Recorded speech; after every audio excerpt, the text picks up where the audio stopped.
Welcome into Rover Sports. It's my pleasure to be joined by a couple of good guys that I've known for pretty much a couple of weeks. You know, we got Jory Hagen here. Jory Hagen is a guy, he goes to Messiah College, and he's from Lancaster, Pennsylvania. So, Jory, just give your background into your NFL fandom, because talk about the team you like and talk about the area where you're from. Oh, man. So this is going to get a little bit complicated. I was born in a family of Steelers fans. My father was from Pittsburgh. My grandpa was an assistant coach at Pittsburgh University, was an intern football coach. So I came from a full background of Pitt fans, Steeler fans. I am a Pitt fan, but I'm not by any stretch a Pittsburgh Steelers fan. I actually am a Dallas Cowboys fan. I have really no explanation for how that happened, just ever since I was young. Growing up watching America's team on television, became a Dallas fan. I live in Lancaster, so obviously I'm not so pleased with all the Eagles fans and now the Penn State fans around me who brag to me every single day and let me know every single day that Penn State just absolutely demolished Pittsburgh this Saturday. The Eagles also won this weekend, and Dallas did not win this weekend, which I'm sure that Spencer will bring up and that we will cover. So it's been a pretty bad weekend for me, and really not that great of a year for me in total, just because of the Eagles Super Bowl championship. Yeah, when you're a Dallas Cowboy fan, I mean, the thing was you didn't join during the glory years, you know, during the 90s and exactly. 94. I do get – well, the thing is, you know, Entertainah is that he's not from like a Philly or a Giants area. He's kind of up by Harrisburg, you know.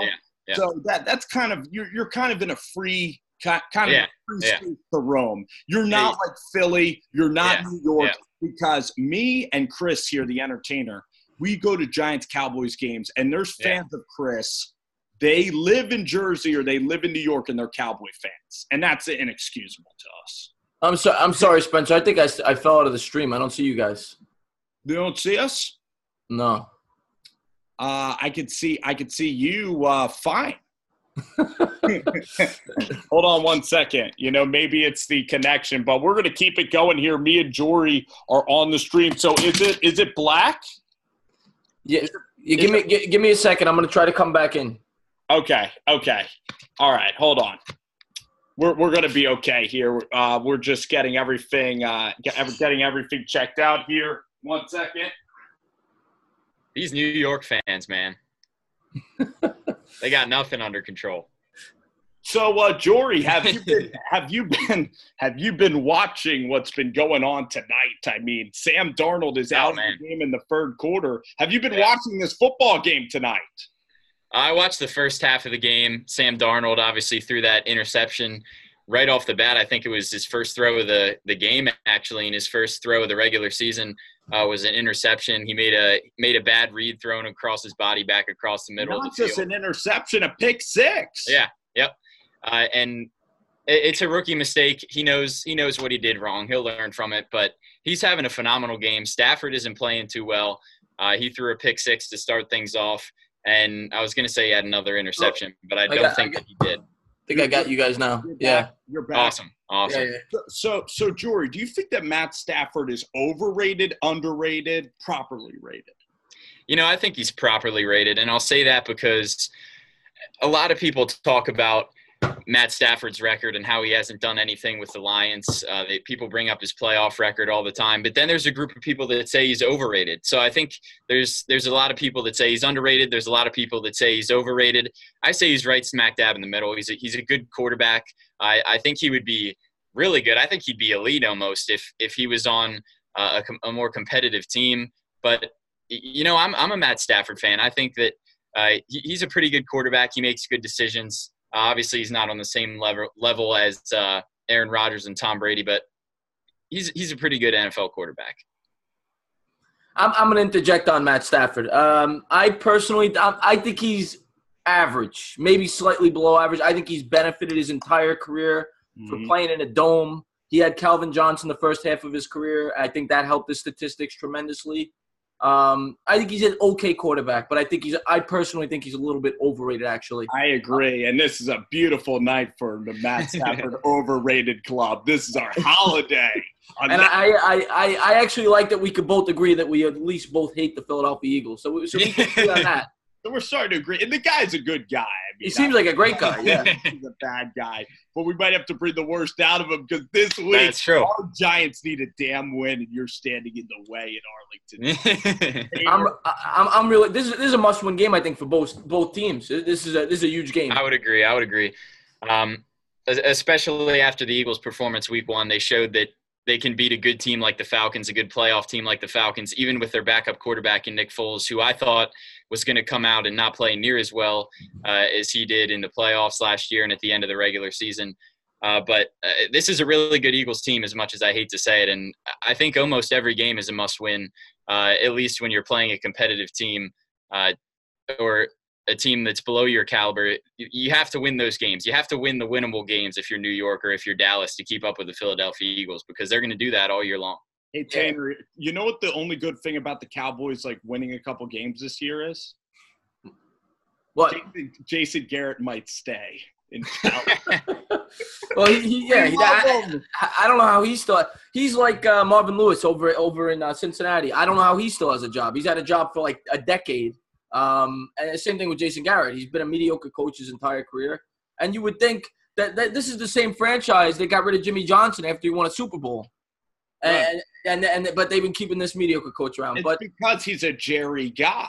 And I'm sure Jory has things to say about that. But Jerry Jones, you know, he just is this feudal lord. And as long as you do what Jerry says, you're going to be able to stay. I would agree with that. I saw this you guys have seen all the memes of the Nike Colin Kaepernick campaign, I assume. Yeah. But there was one today about Jason Garrett that said, "Just keep clapping." And I thought that was a perfect picture-perfect explanation of what he does. He literally will stand on the sideline at every single play. It'll be 3rd and 1, and Dak Prescott takes a sack and fumbles the football, and he'll be standing over there clapping. And it's like, at best, he's an 8-8 coach average. I'm not sure what his all-time record is, but if they don't get a playoff win this year, he's certainly got to go, in my opinion. But I agree with you. Jerry Jones, he runs that system quite obviously, and if he likes a guy, they're going to stay. If he doesn't, they're going to leave. We saw that with Dan Bailey, and we saw that with Des Bryant this year as well. Yeah, how do you think you guys are going to replace Jason Witten and Des Bryant this year at the wide receiver position? You think you have the personnel to be able to do that? Yeah, after game 1, I really don't think that we do. I thought Tavon Austin was going to help out a little bit, but Dak Prescott, he didn't play poorly. He really made the best of every situation that he was put in throughout the night, I thought. But there was nobody open downfield. We saw when he was out of the pocket and under pressure, and he was under some pressure.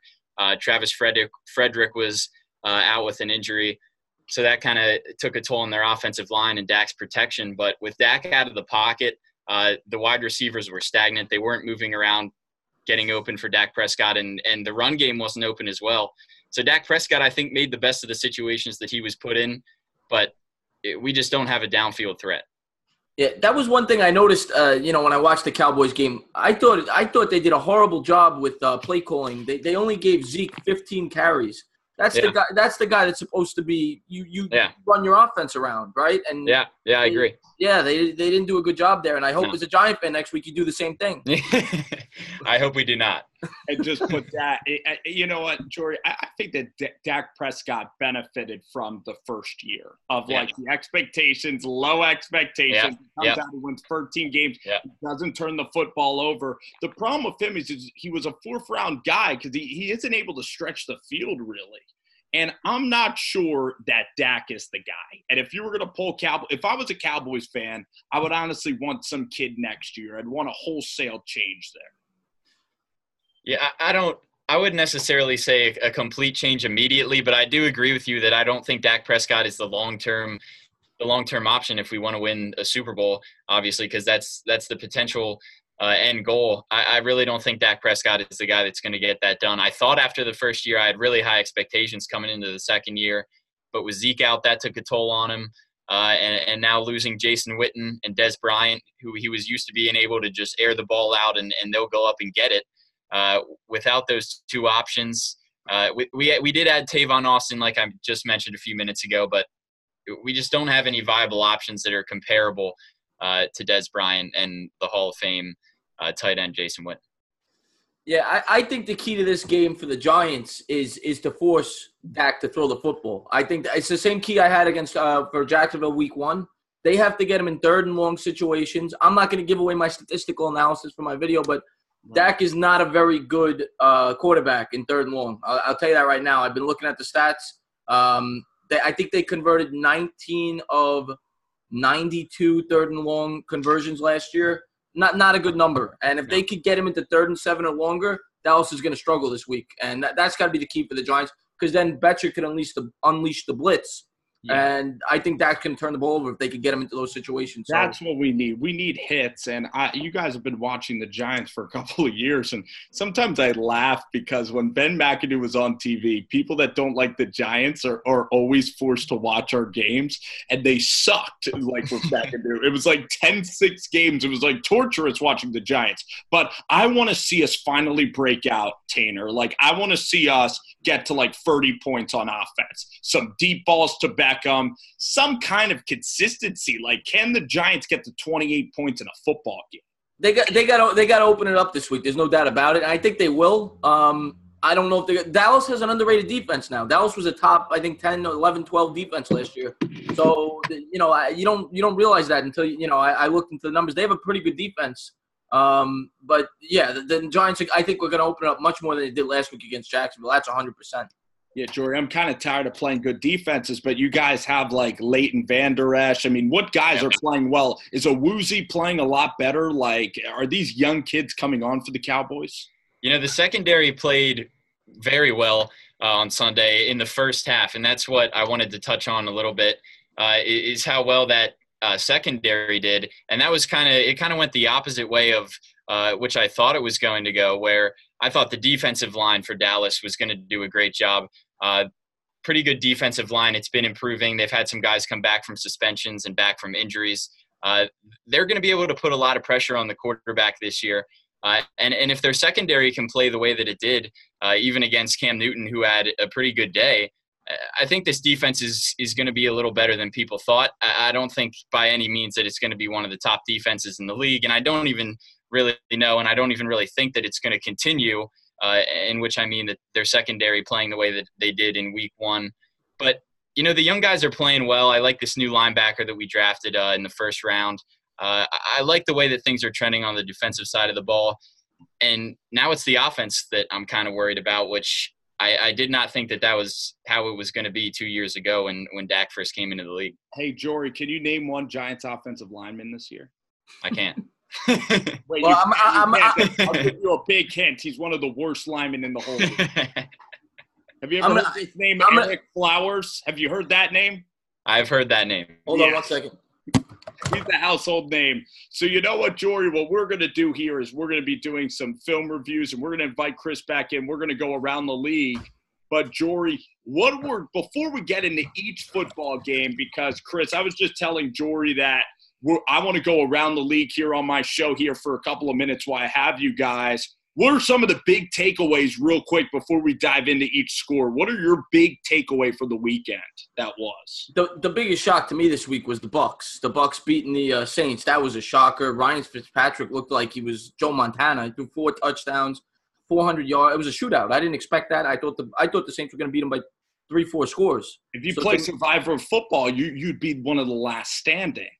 The Suicide League, that wiped out continents that game. Yeah, and also the Ravens defense impressed me a lot more than I thought it would against the Bills.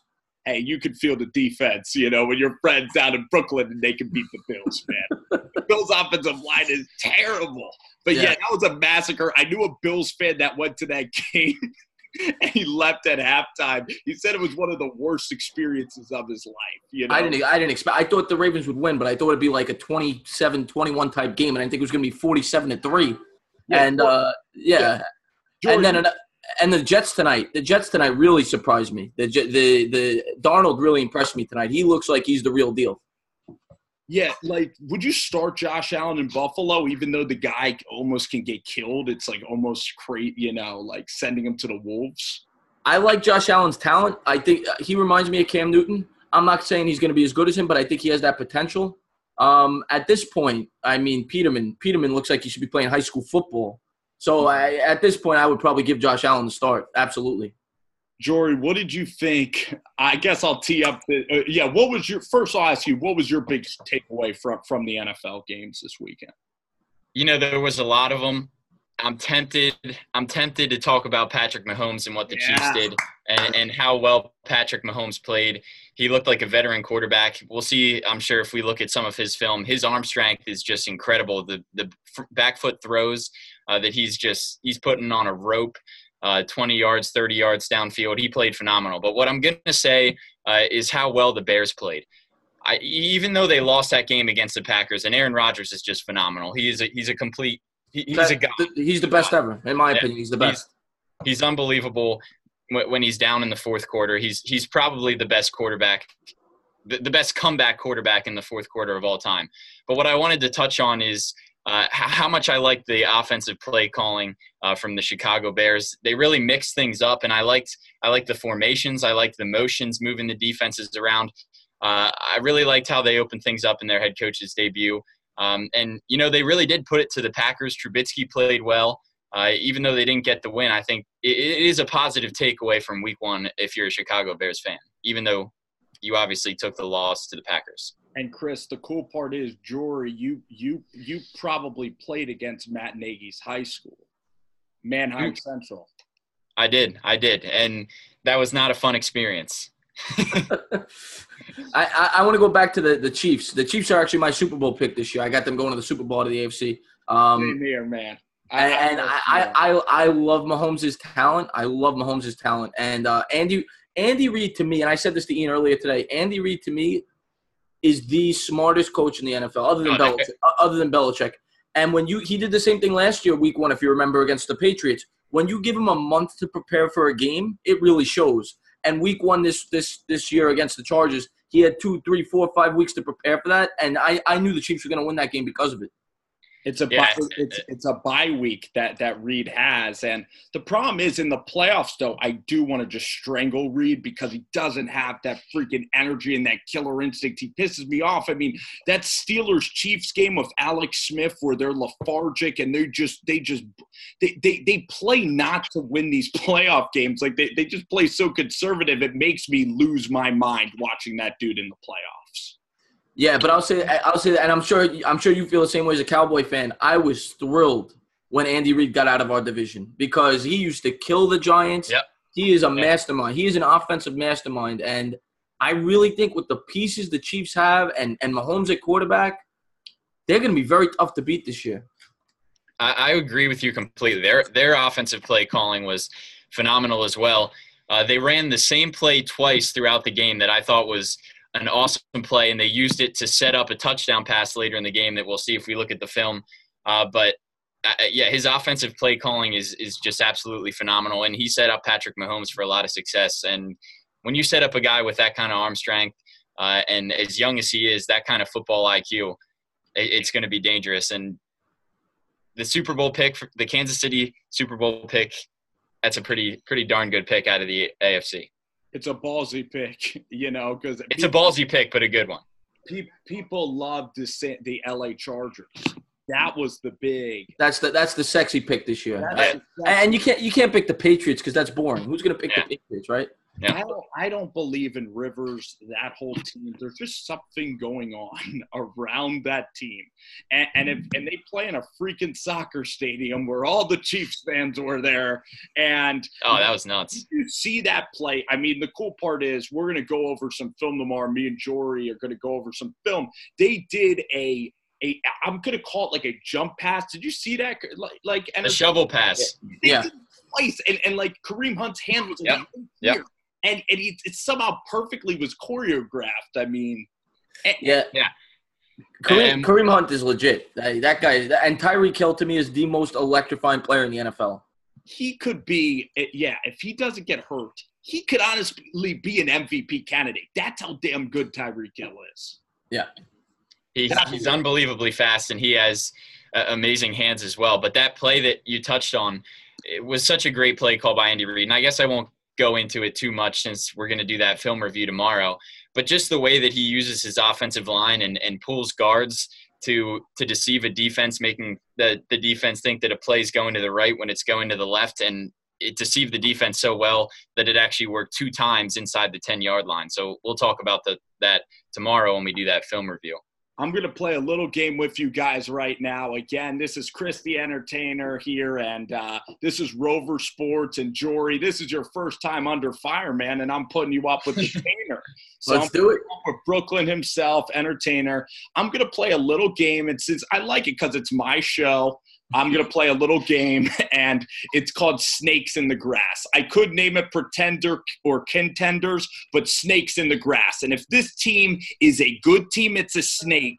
If this team is not a snake, that they're a pretender, you just don't say it's a snake, okay? You kind of understand that? So basically, from what I gather, you're gonna yell out a team name, and then I have to. If I like the team, I'm gonna yell snake. Is that what we're doing? If they're a real threat, yes. What, to win the Super Bowl? Threat to make the playoffs, to make noise, to actually be a good football team. I could play this game. Let's go. You understand it.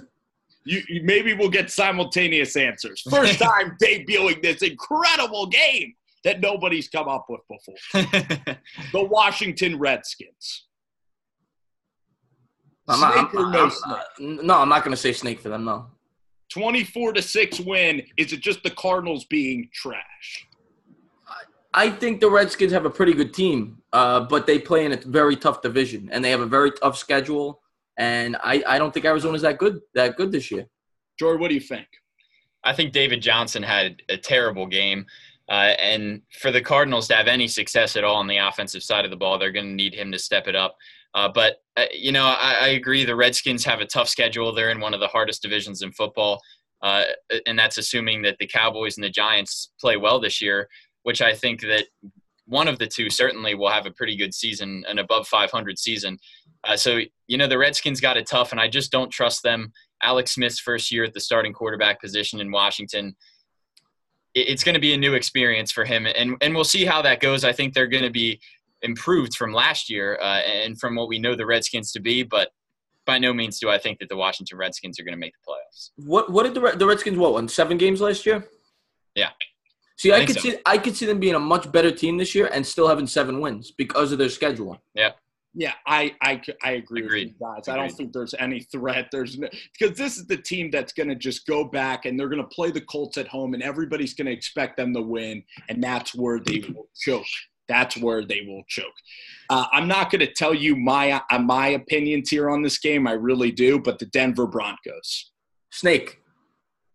That's my surprise team. That's been my surprise team this year from the start. Mm-hmm. Most people have them winning 5-6 games.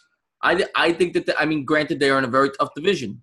The AFC West is loaded, but I love their pass rush. And they are tough to beat in that stadium. I think Denver is a potential playoff team. I would say snake as well. I think Case Keenum is a better quarterback than everybody else is making him out to be this year.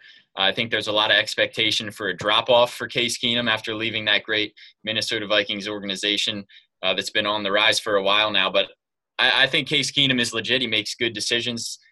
He makes veteran-esque quarterback decisions. And like I said, or like you said, the pass rush is phenomenal as well. And it is tough. It's very tough to play in that stadium. Von Miller would be my pick for Defensive Player of the Year already. I think he has 3 sacks, the forced fumble. Yeah. Plus with Chubb on the other side, that's going to help him. Yeah, and the thing about Keenum, if you guys go back and you're going to watch his highlights, you're going to be shocked at this guy because I thought he's a game manager. He's going to control the ball. He's only going to throw 4 or 5-yard passes. This dude is trying to thread needles out from 20 yards out. You know what I mean? He's throwing difficult shots, back shoulder balls, and I didn't know he had this kind of arm talent. And to tell you the truth, the guy threw 3 interceptions yesterday, but I liked it. I liked it because I don't want a game manager.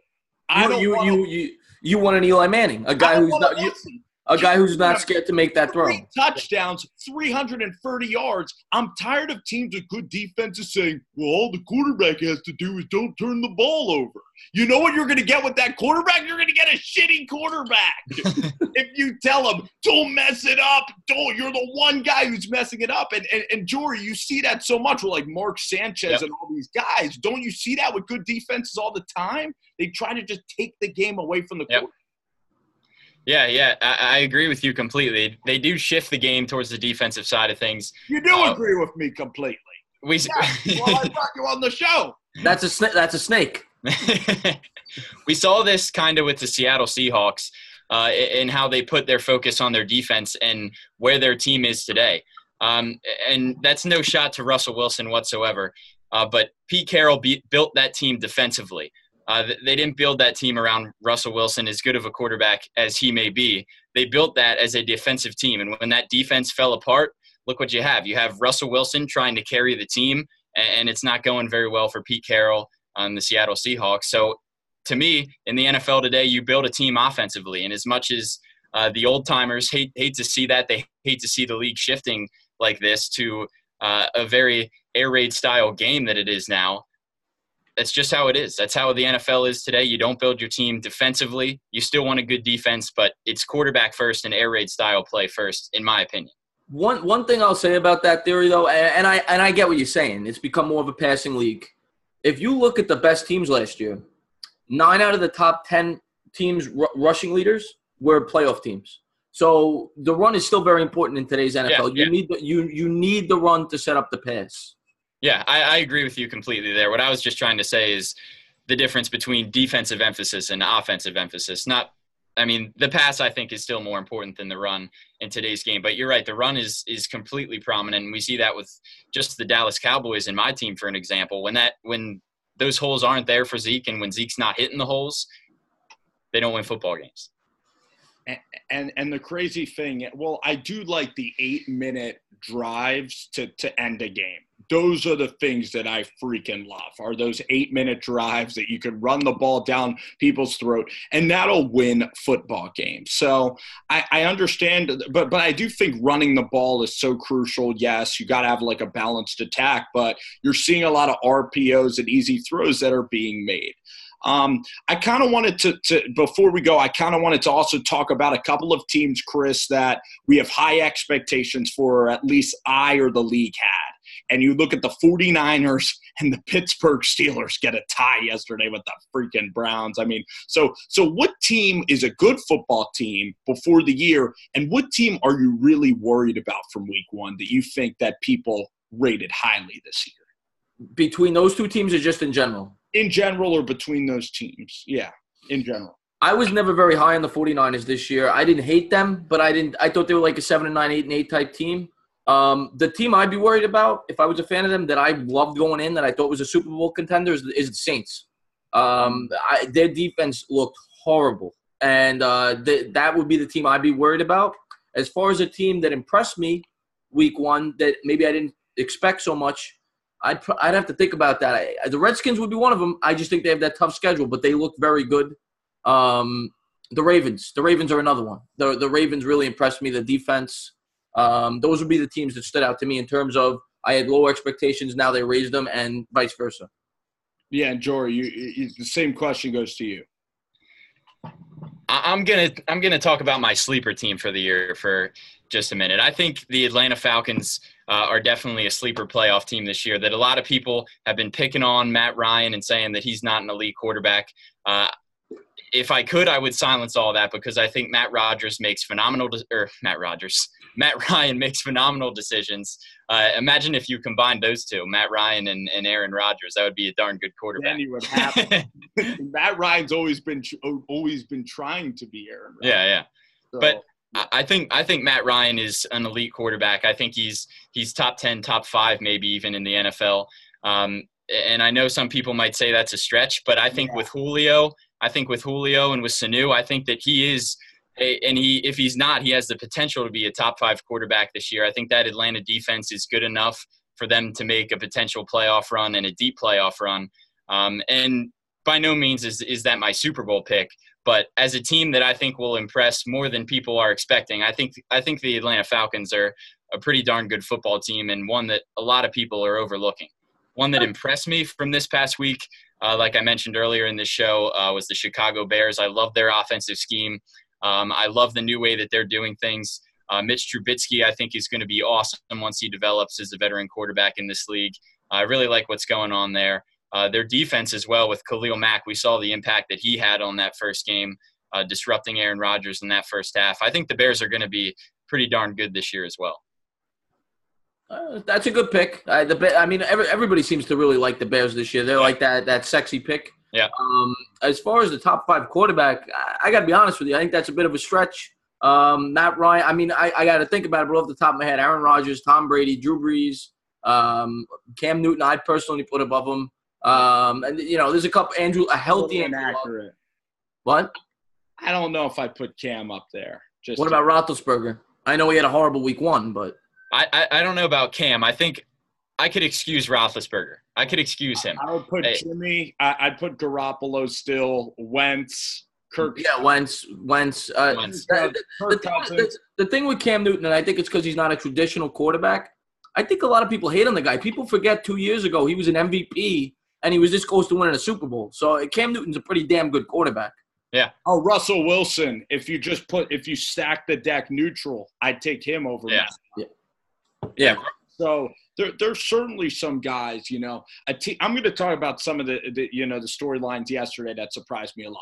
Tennessee was a team I loved going into the year. Derrick Henry, the new offensive coordinator, Matt LaFleur. That was a nightmare 7-hour game that just never seemed to end. And that was a complete – going to play the Dolphins is a nightmare watch anyway. I can't stand the Dolphins. They're so damn boring, so stale. Their game should almost be blackballed from the league. They are so damn boring. But that was a 7-hour game. Every player on the Titans got hurt. It was a nightmare. The publicity when you talk to Titans fans right now, they couldn't be any lower on Mike Mularkey after that game to start off the season. The Houston Texans is a team everybody loved. I didn't love them. They didn't play well yesterday. So a couple of teams, everybody hypes up a couple of teams. The Texans, I'm not as high on the LA Rams either. So we will have to see how the LA Rams play. The 49ers, I still liked how the 49ers played in that game yesterday. The 49ers, I didn't. To be honest with you, I didn't get to catch the game. But just looking at the box score and the opponent that they played and the fact they were on the road, the 49ers, the fact they only lost by 8 points when they turned the ball over 4 times against that team, they should have lost. I'm thinking about 3 touchdowns. You turned the ball over 4 times to the Minnesota Vikings on the road. So I guess that speaks something to and Jimmy was working his ass off, and those interceptions were kind of like trying to force things, but they even had chances to win that game. Like they fumbled on the 3-yard line. The Niners are a confident bunch. I think they win that division. I really do. I got to disagree. I don't see why you're not a fan of the Rams. I think the Rams have talent at all levels on that team. I think they might be the most talented team in the NFC. I'm picking the Vikings to go to the Super Bowl, but I think the Rams are a very, very talented team. I agree with you, Chris. The only problem that I would say that I have personally with the Rams is their age. They're a young team, but in a few years, I mean, this team is going to be absolutely phenomenal and I think unbeatable. But really, they're young all around, even to the head coach, who is 32. He's my age. Yeah, the youngest head coach ever to make a debut as an NFL starting coach. But they're a young team. That's my one and only issue with the Rams. I think they're going to be a deadly offense. They have a good defense as well. I agree with you. I have no explanation, Spencer, for why you're not high on the LA Rams. They just let up a 50-yard throw. You want to know why he's not high in the LA Rams? I'll tell you. It's you're a 49er fan, right? That's like your second team, right? Well, I mean, everybody on my YouTube channel loves the Niners. Oh, I thought that was like your second favorite team. Growing up, but I like Shanahan. I like Jimmy Garoppolo, in terms of buying stock, and I do like Jimmy Garoppolo. I like Garoppolo a lot. No, but the Rams, I'm sick of everybody just saying that they're awesome. I liked them last year when they're on the come up, but when everybody's just throwing them into the Super Bowl, that's when I really want to be the guy that shorts that stock. I want to be the guy to predict the downfall. I think you're off on this one. I don't see it. Let me tell you why I don't believe in them. A lot of free agents, so a lot of paper guys, kind of like the Giants and the Bucks. Remember when the Bucks got Deshaun, how everybody thought the Bucks would be legit, the Giants get Brandon Marshall. Talib and Marcus Peters, that's a lot of testosterone and wildness that you're putting together. And then Sue also on that team. I just think it's so much free agents. And they added Cooks, don't forget that. Chemistry-wise, I'm worried about this football team. Chemistry-wise, the expectation. of the team. I mean that's a fair thing to say because last year they had no expectations.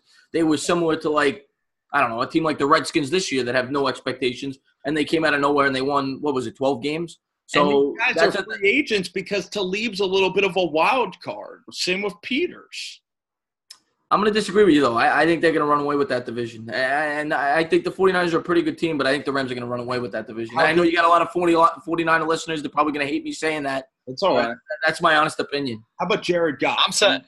I'm somewhere in between the two of you. I don't think that it's going to be a runaway in as far as that division race is concerned. Like you said, I really like Jimmy Garoppolo. As far as his stock is concerned, coming up behind Brady, I think helped him a lot. He's learned so much from Tom Brady, and he almost looks like Brady out there. When you're watching him and the decisions that he makes, he almost does replicate and look like a mirror image of Tom Brady. But the Rams are just too good for this young San Francisco team to overtake them as the division champs. I don't think that it's going to be a runaway necessarily. It could be. And if it was, I would pick the Rams to run away with it, not the 49ers. But I think the Rams take this division by 1 or 2 games, I'd give. All right.